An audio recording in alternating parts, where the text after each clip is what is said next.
नमस्कार, मैं नेहा शर्मा आपके साथ और आप देख रहे हैं जस्ट इंडिया। खबरों के प्रायोजक हैं Oscar super speciality hospital and trauma centre.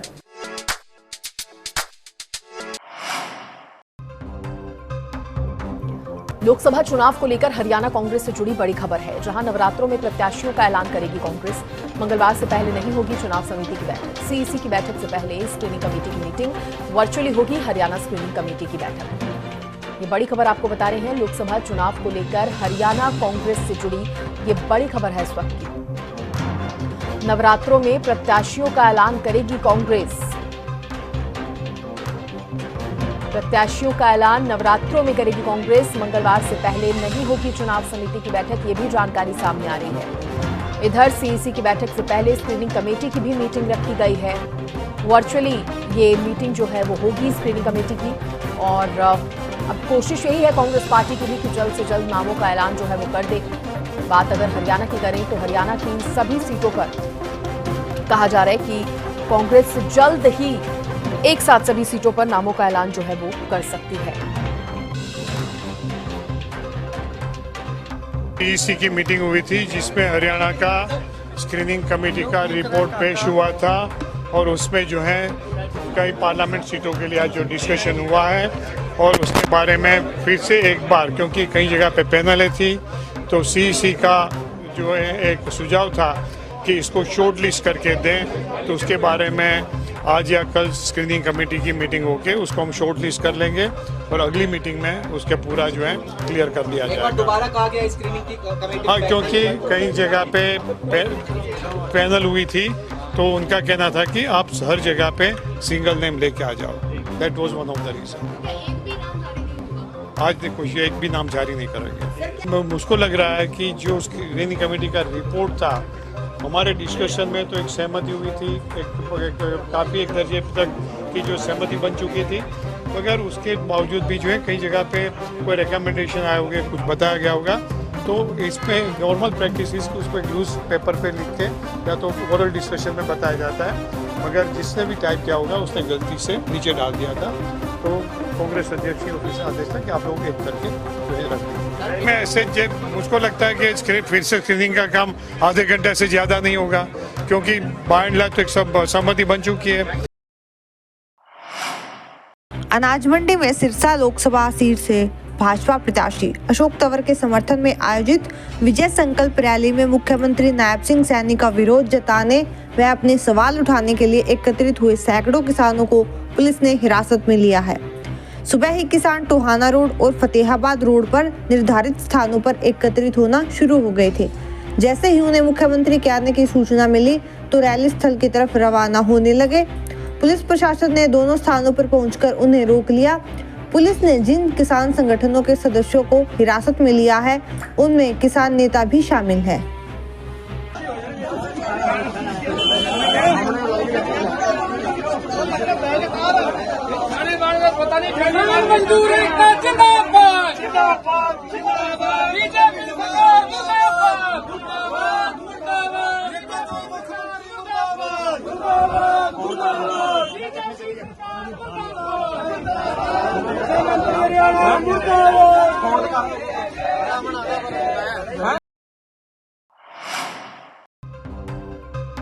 बड़ी जानकारी आपको दे रहे हैं पूर्व deputy CM Dushyant Chautala.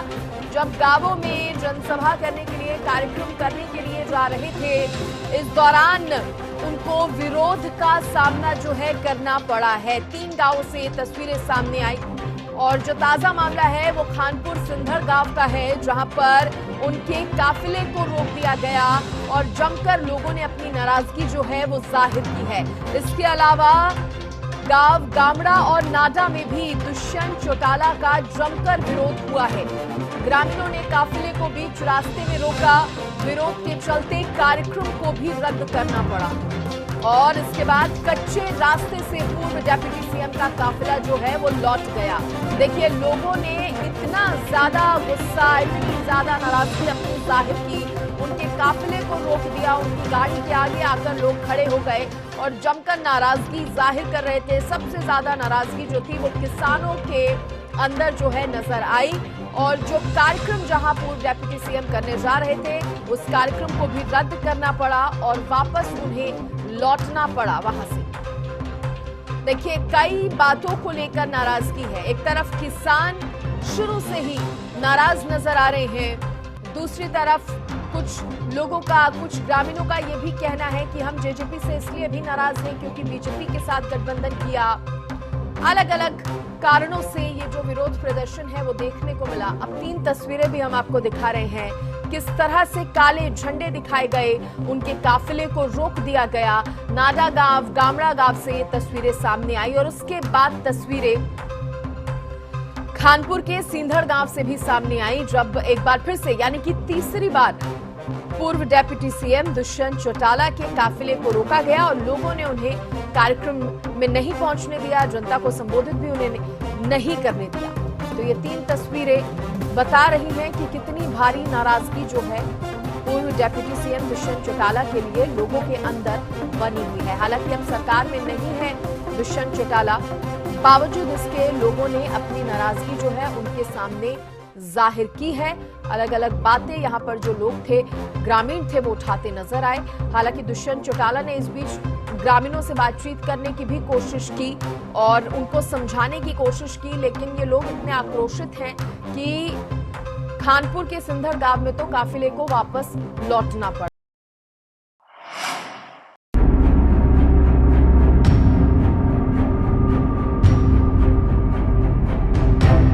STF और भाव गैंग के बदमाशों में देर रात मुठभेड़ हो गई। मुठभेड़ के दौरान एसटीएफ ने 2 शूटरों को गोली मार दी। दोनों शूटरों को पीजीआई रेफर किया गया है। मुठभेड़ सोनीपत के बहालगढ़ क्षेत्र में खेवड़ा गांव के पास हुई है। वहां लूटपाट की फिराक में छिपे बदमाशों को पुलिस की स्पेशल टास्क फोर्स ने घेरा तो पूरा इलाका गोलियों की तड़तड़ाहट से गूंज उठा। इसमें भाव गैंग के 2 शार्प शूटरों को गोलियां लग गई।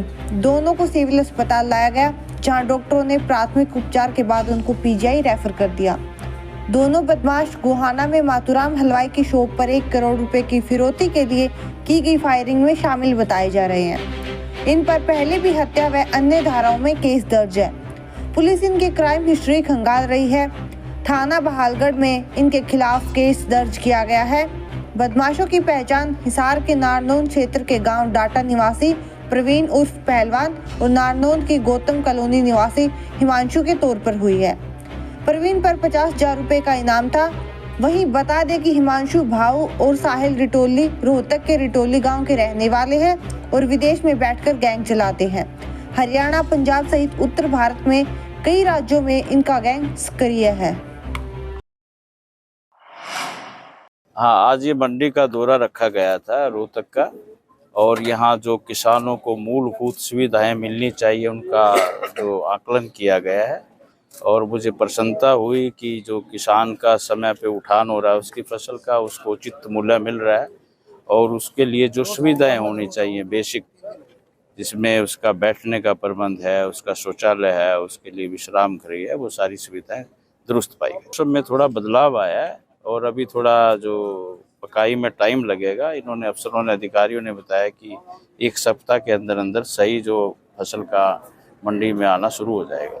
जो जहाँ तक नमी के पैरामीटर्स हैं, किसान समझदार है और किसान वो सारे पैरामीटर्स पूरे करके यहाँ लेके आ रहा है और जैसे ही उसकी फसल यहाँ आती है तो उसको हम खरीदते हैं और उसको जो है जैसी उसकी फसल खरीदी जाती है समय पर उसको पेमेंट की जा रही है।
खबरों में फिलहाल इतना ही। देखते रहिए जस्ट इंडिया। नमस्कार।